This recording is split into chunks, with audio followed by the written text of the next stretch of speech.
Hello' everyone, বৰ্ণালী সৰু পাকঘৰলৈ আজি বনাবলৈ লৈছোঁ পোলাও আৰু মাংস। মই ইয়াতে চিকেন লৈ লৈছোঁ 3 পোৱা আৰু ইয়াতে লৈ লৈছোঁ বাসমতি চাউল। মই ইয়াতে 1 কেজি বাসমতি চাউল লৈ লৈছোঁ। তো আহক ফ্ৰেণ্ডছ, মই আজি কেনেকৈ চিকেন আৰু পোলাও বনাওঁ ৰেচিপিটো আপোনালোকৰ লগত শ্বেয়াৰ কৰোঁ। মই চিকেনখিনি ধুই আনিছোঁ, যদিও মই চিকেনখিনি অলপ গৰম পানীৰে ধুই ল'ম।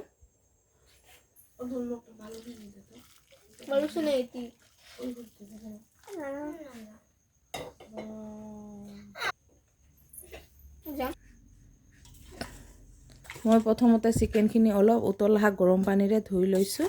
মই কেৰাহী গৰম দি দিলোঁ। মোৰ কেৰাহী গৰম হৈ গৈছে। এতিয়া মই এড কৰিছোঁ ৰিফাইন অইল।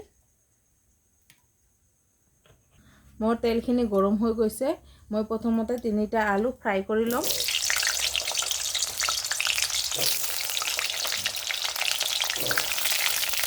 মই আধা চামুচ নিমখ এড কৰিছোঁ।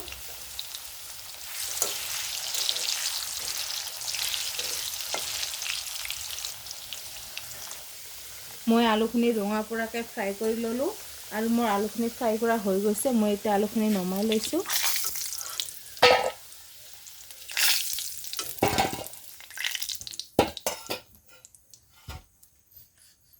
আলু ভজা তেলখিনিতে এড কৰিছোঁ আধা চামুচ গোটা জিৰা। মই 2টা পিঁয়াজ সৰু সৰুকৈ কাটি পূৰণ দি দিলোঁ।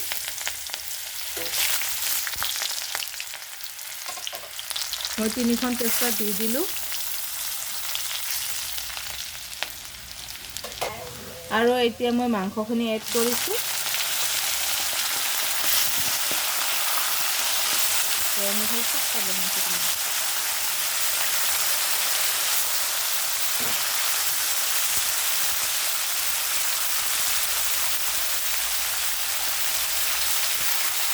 মই মাংসখিনি অলপ লাৰি দিছোঁ।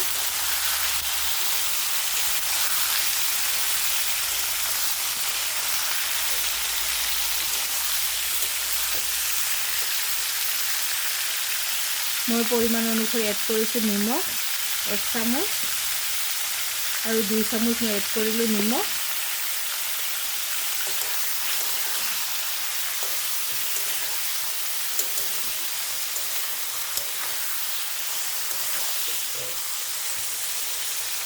হালধিৰ গুড়ি এড কৰিছোঁ 1 চামুচ আৰু অলপখিনি।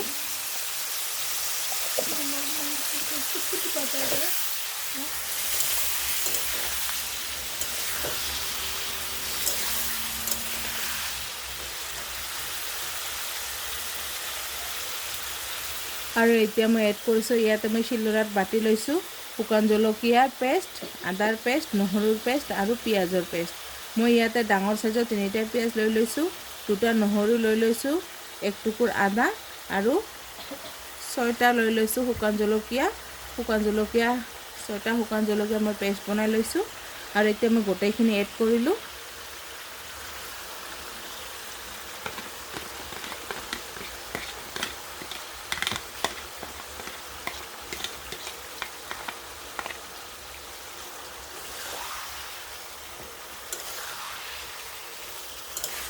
আৰু মছলাখিনি এড কৰাৰ পিছত মই মাংসখিনি অলপ লাৰি দিছোঁ।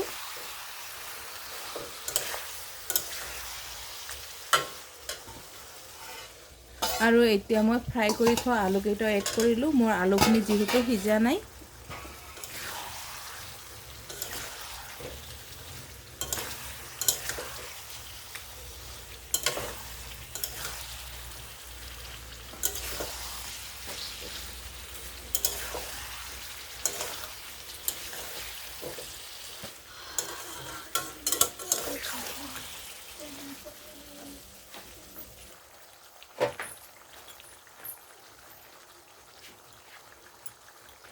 মই জিৰা গুড়ি এড কৰিছোঁ 1 চামুচ আৰু অলপখিনি। আৰু জিৰাৰ গুড়িখিনি এড কৰাৰ পিছত মই মাংসখিনি আৰু অলপ লাৰি দিছোঁ।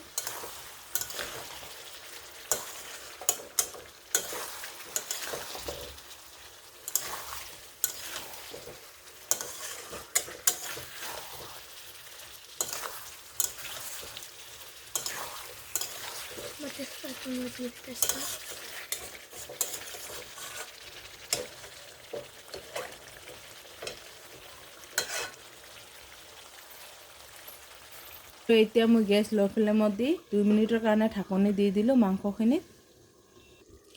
আৰু এইফালে মোৰ মাংসখিনি হৈ থাকক, এইফালে মই পোলাওৰ কাৰণে চাউলখিনি ৰেডি কৰি লওঁ।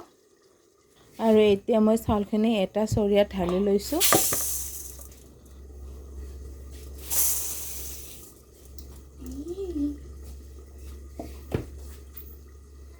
আৰু প্ৰথমতে মই চাউলখিনি অলপ ধুই ল'ম। আৰু মই চাউলখিনি ধুই পখালি লৈ আহিলোঁ। আৰু এতিয়া মই 10 মিনিট টাইম চাউলখিনিৰ পানীখিনি অলপ শুকাবলৈ মেলি দিম। আৰু 1 পৰা 2 মিনিট পিছত মই ঢাকনিখন তুলি লৈছোঁ। আৰু এতিয়া মই মাংসখিনি অলপ লাৰি দিছোঁ।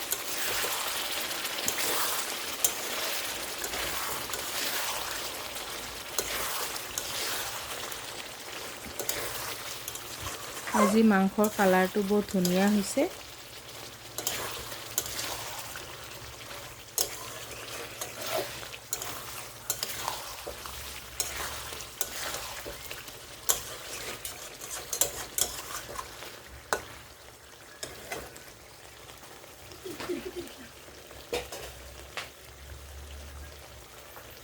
আৰু এতিয়া মই আকৌ ঢাকনি দি দিছোঁ। 1 পৰা 2 মিনিট পিছত মই ঢাকনিখন আকৌ তুলি লৈছোঁ। আৰু এতিয়া মই মাংসখিনি আৰু অলপ লাৰি দিছোঁ।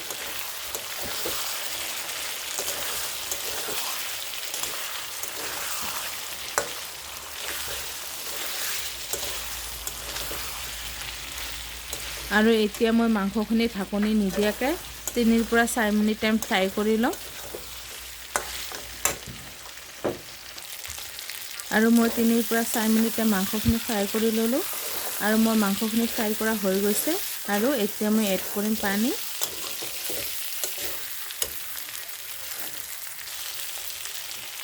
আৰু এতিয়া মই পানী এড কৰিলোঁ।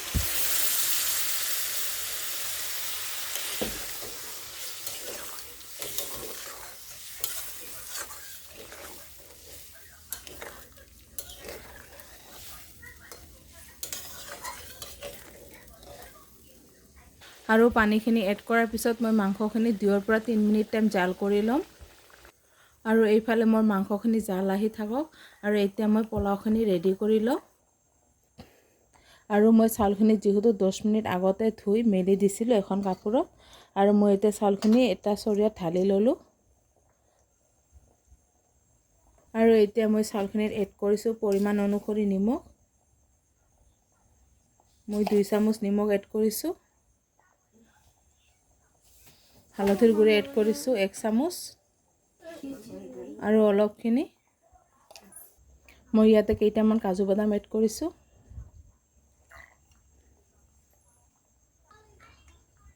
মই 4টা এলাচি আৰু কেইটুকুৰমান ডালচেনি এড কৰিলোঁ।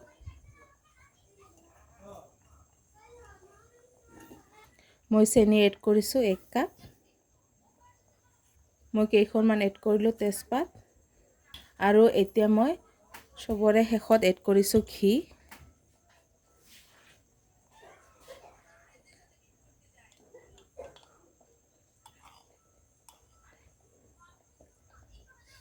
মই ইয়াতে 2 চামুচ ঘি এড কৰিলোঁ।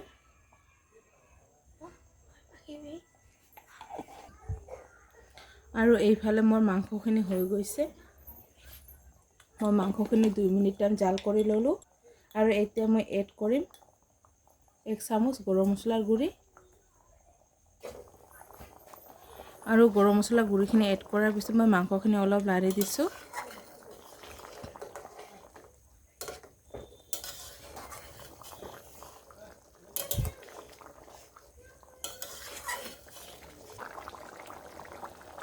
আৰু মোৰ মাংসখিনি হৈ গৈছে। এতিয়া মই গেছটো বন্ধ কৰি দিছোঁ।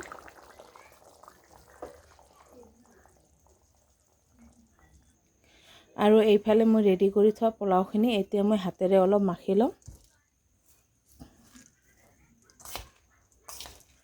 মই প্ৰথমতে ঘিৰ চামুচখনেৰে অলপ লাৰি লৈছোঁ। আৰু এতিয়া মই হাতেৰে গোটেইখিনি ভালকৈ মিক্স কৰি ল'ম।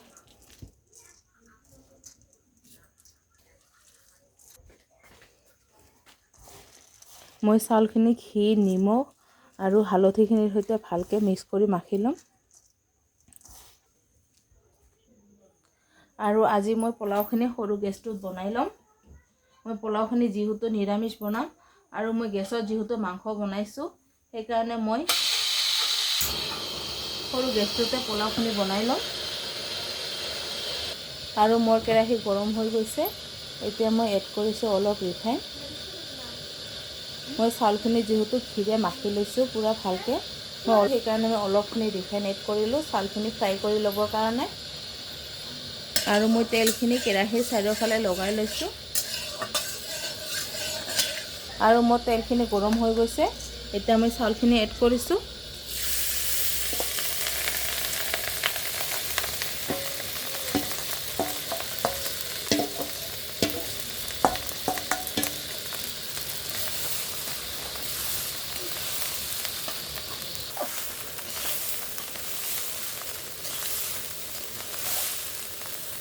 আৰু এতিয়া মই পোলাও চাউলখিনি মিনিমাম 2 পৰা 3 মিনিট টাইম ফ্ৰাই কৰি ল'ম।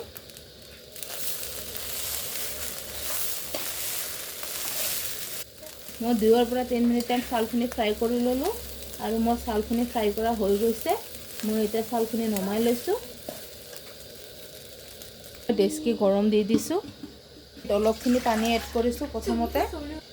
আৰু এতিয়া মই ফ্ৰাই কৰি লোৱা চাউলখিনি ডেচকিত এড কৰিছোঁ।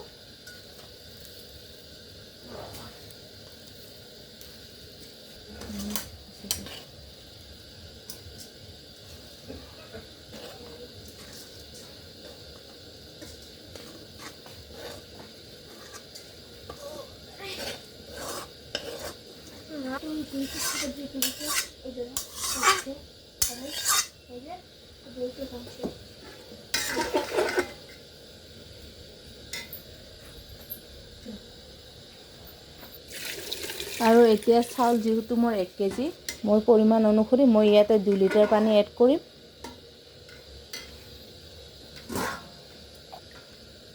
আৰু এতিয়া মই জুইখিনি ল' ফ্লেমত দিছোঁ। আৰু এতিয়া মই ঢাকনি দি দিছোঁ। আৰু এতিয়া মই ঢাকনি দি 2 মিনিট টাইম চাউলখিনি সিজিবলৈ দিম। আৰু মই 2 মিনিট পিছত ঢাকনিখন তুলি লৈছোঁ। আৰু মোৰ পানীখিনি প্ৰায় শুকাই গৈছে।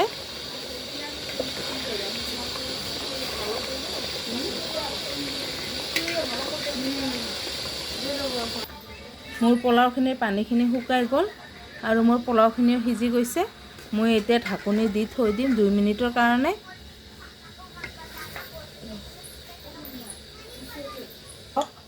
আৰু এতিয়া মই পোলাওখিনিৰ ওপৰত অলপ মই এড কৰিছোঁ ঘি।